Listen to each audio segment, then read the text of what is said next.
Anflebaw anisu ayaw bismillah dongi baru kene ka bidong baru kuna fonu na bakuruba bena talike sungalo damine na betle damado bo maw mako be se fem minu madumini fem na ka caya ni obe talike sukuro malo ani nonamu na nyogonaw op songo ko be chugodi amna kuma kan bidong baru kunana ni otemna ka boy kuna foni chama mbambula amna minu faranika ni ka kuna foni suma bajo awye awdangana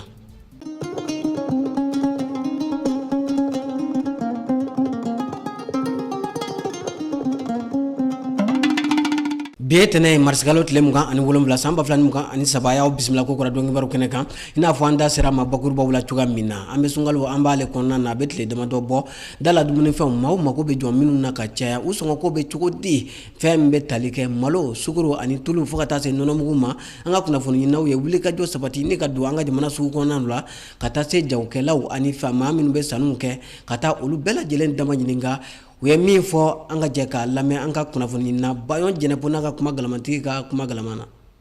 ka konsungalo nye anga jabana nyama ya so minunga bara nya simbe jago kunya umma oni jago kela chama ye nyonye wala sa doka na seka fra dala dumuni fe minu ni mawu mago be su maka chaya mimbe talike suguro tulu malo ani nono mula ame doni mina ko bi sungalo betle dama dola mina nunu songo be chogodi sugu konna ula jago kela be nya folike malo la ni ko malo qualité ko cha importé au be importé au kana bon ta so do be il cassé parfumé be il cassé non parfumé be malo usu be malo longere normal be mali gambia fene ta so do ta fo niveau ça va là do be adugmata be moyen be super be bébé quoi voilà gambia ga ko ni super bay woni ko fi waduru bon moyen bedu matin bo se ko fi wanani nani bon chamaje time se ka fi wanani to wolongla se ka fi la bon il brise non parfumé importé bo fi ambo fi wanani keme saba il casse non parfumé bon parfumé le ga gele bon lido e wadu dima wa fe wadu ni ke woro bon reali wadu ni mo wolongla wadu ke meshiri sugoro ni wati na sugoro le akara pachangai aro ngo de fo nyofo do sugoro ko na sugoro ni wati na sugoro nga gelere brisure importé ko nga da gelea wa da yere ma wadu wa woro keme flan bidu bon nugo ko abo sugoro kilo fere keme bisabala bon nigo mundu wa ta ambul ka ta fere bon e wa da ba ya sa wa duru keme flan bidu ni passé bina wa duru keme saba non tiga fere ama keme bon na ko ga wa fere keme bisabala abe le keme dorni so bon abe minenta nga ta fi wa fla ka war de botu bara gele ko bala bon fa ka fere bisabala duru amana jo bisa andura ka fara saka don soro to amna bo woro gele baba la so nan be ga fere yake men bisa ba woro ere amba fere wa woro me fla yani sogolo ga do sogolo nye korlan nan ba fere rali wa woro ni keme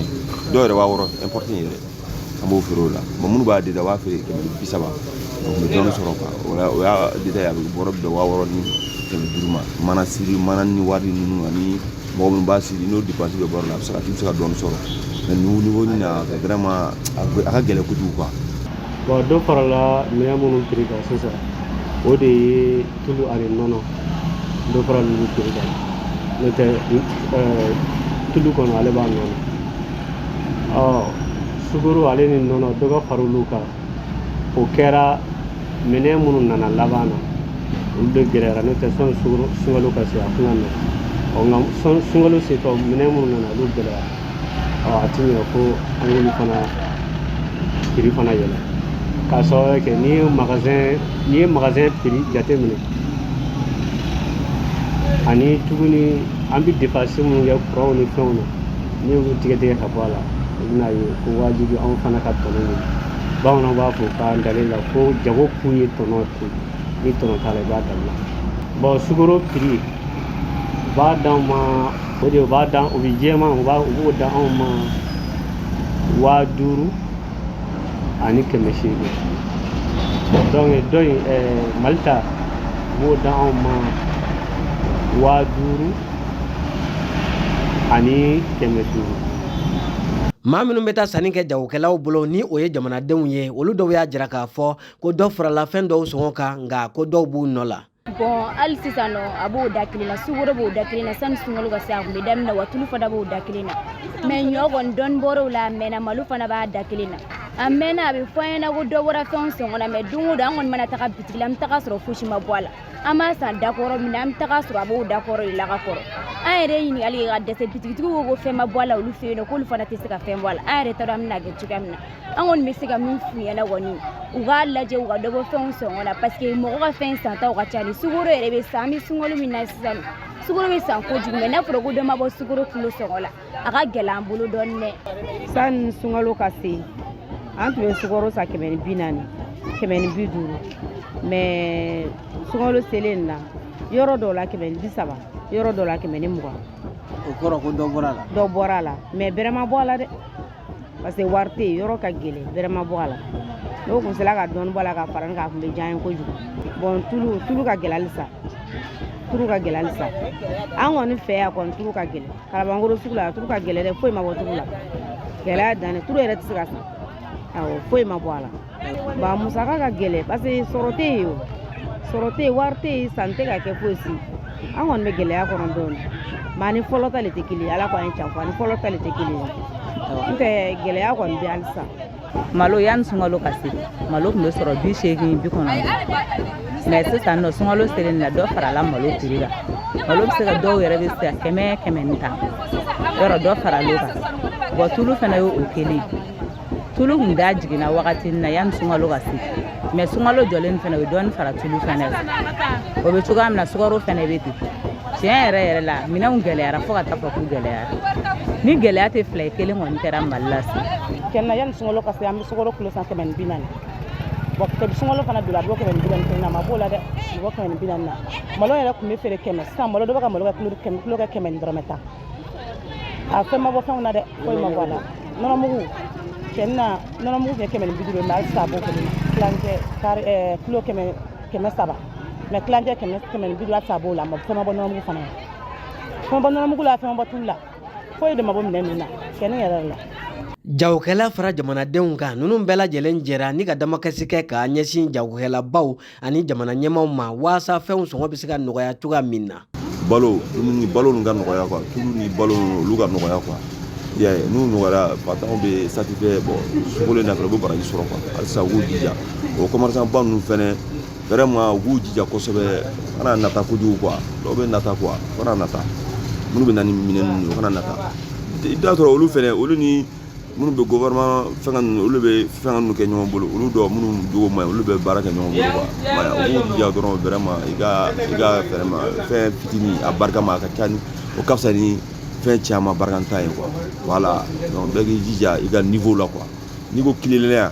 bɛɛ k'i ka jija i ka kilennenya la maliyɛn bɛ kilennenya kɔ min na a bɛ kilennenya kɛ mɔgɔ wɛrɛ de kɔ quoi mais n'i ko ko a daminɛ yɛrɛ a tɛ sɔn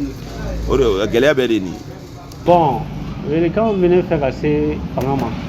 ni fanga ko k'a bɛ fɛn jigin nin cogoya la a kana sin ka taa sigi ka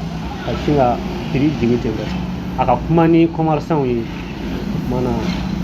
prix kan ka taa cogo a bɛ taa ten maa y'a ka minɛn ta hakɛ mun na ale de b'o dɔn n'a sigira ka kuma ne hakili a bɛ bɛn o nka ni e sinna ka taa ka t'i sigi hakilila dɔ la ka fɔ ko ka prix kɛ nin a ka ca na a tɛ ɲɔgɔn faamu dɛ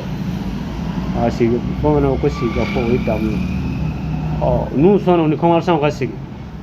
prix a bɛ segin a nɔ na. An b'a fɔ jamana faamaw ɲɛna u k'a lajɛ u ka dɔɔni bɔ sukaro sɔngɔ la tulu ko in yɛrɛ ka gɛlɛn kojugu u ka dɔ bɔ a la ani malo ni ɲɔw a bɛ diya an ye kojugu parce que bitigitigiw fana o fɛn ma bɔ a la sanfɛ donc ni fɛn ma bɔ a la sanfɛ a tɛ se ka bɔ a la duguma donc n'a ma bɔ a la yen nɔ anw de ka wari bɔta bɛ caya u k'a lajɛ u ka ɲɛ an ma yɛrɛ de u ka hinɛ an na u ka dɔ bɔ fɛnw sɔngɔ la. toujours n bɛ faamaw de deli u ka sabali k'i kɔfilɛ anw na quoi ka se ka fɛnw da jigin an ye dɔɔni ka dɔɔni bɔ a la a bɛ diya an ye parce que an bɛɛ ye denbayatigi de ye denbaya b'an bolo balo cogo ka gɛlɛn malo ka gɛlɛn fɛngɛ ninnu foyi ma bɔ fɛn ninnu na donc a ka gɛlɛn dɔɔni quoi sunkalo in yɛrɛ la a ma nɔgɔ an bolo depuis sunkalo yɛrɛ ma se an bɛ gɛlɛya la parce que an bɛ sugu la yan an bɛ tile sugu la yan fɛn bɛ sugu la an b'a bɛɛ kalama donc gɛlɛya bɛ halisa donc n b'a ɲini faamaw fɛ o ka sabali o ka dɔɔni bɔ fɛnw na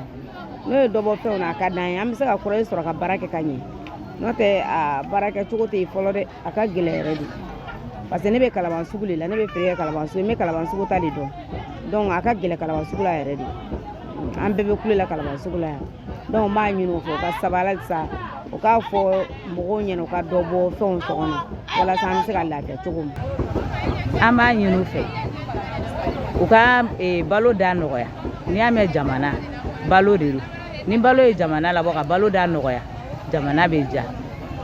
an b'o o hakɛto ɲini k'u fɛ u k'a lajɛ u ka balo da nɔgɔya kɛrɛnkɛrɛnnenya la commerçant minnu bɛ taa balo ta kɔfɛ ka na n'u ye balo da nɔgɔya a ka ca Ala fɛ jamana bɛ ja ne b'o ɲini u fɛ n'u y'o kɛ o bɛ ja an ye yɛrɛ yɛrɛ de n'o tɛ an bɛ donni min na i ko bi bi in na ni gɛlɛya tɛ fila ye kelen bɛ yen sa dɛ mais Ala k'an dɛmɛ Ala ka si kalifa an na ka kɛnɛyaw di halisa nin bɛɛ tɛmɛnen kɔfɛ Ala ka nɔgɔya kɛ o ye ne ka foli ye k'a lase u ma. Ne kɔni bɛna min fɔ jamana ɲɛmɔgɔw ye ani commerçants ye u kɔni ka hakili to jamana baloko in na n'i y'a mɛn jamana bɛ lafiya kɔni balo de bɛ jamana kɔnɔ ni baloko kɔni gɛlɛya jamana bɛ gɛlɛya dɛ jamana ko bɛ baloko de bolo balo minnu bɛ taa yɔrɔ wɛrɛw la ka sabali ko an ka balo to an bolo an ka balo dun n'o tɛ gɛlɛya b'an ka tiɲɛni yɛrɛ la gɛlɛya b'an kan dɛ walayi. Minɛn nɔgɔyali tɛ fankelen ko ye a bɛ daminɛ sanfɛ fɔ dugu ma ni bɛɛ lajɛlen jɔra i jɔyɔrɔ la a dɔw la laɲini ye min ye minɛn ka nɔgɔya jamanadenw ma o bɛ sira sɔrɔ. Ni o tɛmɛna ka bɔ yen an ka jamana lycéw olu ka kalanfaw bɛ bɔ kalansoba min na n'an ko ma ko ENSIF u ka dɔnniya don o tako filanan baaraw kɔni kɛra bi sɔgɔmada in na u jabala la min kɔni sen fɛ u ka kalanfaw ye ɲinini min kɛ dɔnni koɲaw kan u bɛ se ka bila jamana labaarali la cogoya min na u ka baaraw bolila o kan a ma fɔ an ka kunnafoni na Fatumata Kumare n'a ka jatala Tijani Sidibe kɔ u y'an sama min na an ka jɛ k'o lajɛ. ɲinini minnu bɛ kɛ walasa ka faso dɛmɛ kosɛbɛ o kama ENSIF la kɔgɔli karamɔgɔ ye wulikajɔ kɛ nin y'a sanji 2 ye walasa u seko anu dɔnko ye min ye an ka jamana jɔli la n'a baaraw bɛna kɛ tile 3 sigi la u ye ɲinini ani kɔlɔsili minnu kɛ olu jaabi ka masala o kan. Bi an nana yan tile 3 sigi la o koromokali la sabula yan ye ekɔliso ye min dɔnnen don a dɔnnen don depuis lawali la n'u ka baara ɲuman kɛ mɛtiriw formeli ale ni faso dɛmɛni o tuma na a yirala k'a fɔ mɛtiriw u kan ka ɲinini kɛ ɲininiw fɛnɛ k'o kɛ taasiraw la taasira min bɛ faso dɛmɛ kosɛbɛ donc bi mɔgɔ ɲininikɛla 100 ni kɔ olu de kan ka n'u ka ɲininiw jaabi fɔ u ye minnu ye kɔlɔsiliw ni taasiraw la n'o y'o fɛn kɛ donc panel 2 bɛ yen nɔ panel ye ni barada 2 o bɛn'o 110 kɔ in ta ka olu ɲininka u b'u ka fɛnw ɲɛfɔ u ye ɲinini minnu kɛ a jaabi kɛra jumɛn o kɔfɛ o jaabi ninnu a bɛ kɛ ka jamana dɛmɛ u b'a sɛbɛn gafew kɔnɔ gafe min bɛ kɛ sababu ye k'a jɛnsɛn minnu tɛ faamuyali sɔrɔ a kow la olu ka faamuyali sɔrɔ a la o bɛ kɛ mɔgɔ kalannen mɔgɔ kalanbali ye aw minnu ye journaliste ani radio aw bɛ se k'a lase mɔgɔ ma sisan an filɛ k'a kɛ bamanankan na a b'a to mɔgɔ minnu tɛ hali tubabukan mɛn olu ka se k'a faamuya min bɛ ka kɛ yan donc nin tile 3 sigi in na an kɔni an y'a ɲini Ala fɛ Ala k'a nɔgɔya an ye a ka kɛ baara ye baara min bɛ kɛ bɛn ni sabati kɔnɔ min bɛ kɛ Malikura taasira a dɛmɛ sababu ye parce que an yɛrɛ ko Malikura